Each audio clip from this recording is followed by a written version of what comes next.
Good evening, everyone. I tell you, it feels good to be back in my element in a classroom environment. It's crazy to think that I'll be going to my 20-year high school class reunion this year. It's even crazier to think that my oldest son will be turning 21 this year. So if you do the math, you'll see he was born my senior year of high school. So I've been in and out of college for the past 20 years, being a dad now of 3. And it's my first time in the classroom to where I'm able to look at my peers and able to look at some of you all's eyes like, yo, I'm old enough to be y'all father. Like, that's crazy to me. But I'm a student of life, a student for life. And I say for life as in until I expire. I'm Walter Knox.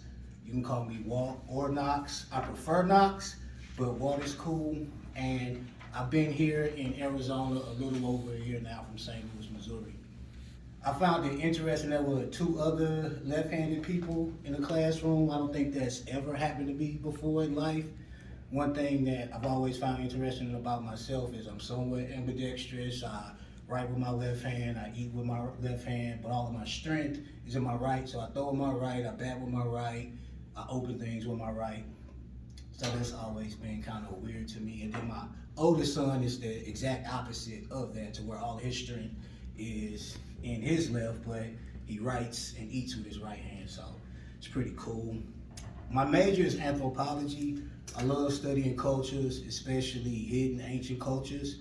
I look to use my degree to just really see where it takes me with my studies. I would love to teach or lecture in some form, but my ultimate goal is to build a museum in my hometown of St. Louis based around the ancient pyramids of the area and the people that built them. Anybody ever heard of the Cahokia Mounds? I feel like those mounds are more so pyramids based on the way they're lined up astrologically. And based on my research, I feel as if there's a lot of similarities between those cultures that built the pyramids in the Americas and the ones that built the pyramids in Africa. So that's where a lot of my anthropological focus is. What I look to get out of this class is stop saying and you know what I'm saying when speaking publicly. So don't take that off of my points. That was a joke. I'd also like to get better at pulling from my mental database when it comes to having conversations. And speaking of mental, I'd like to leave you all with the quote, one of my favorite from an ancient text called the Kabbalion, spoken from African deity Tahuti. The Greeks referred to him as Hermes Trismegistus.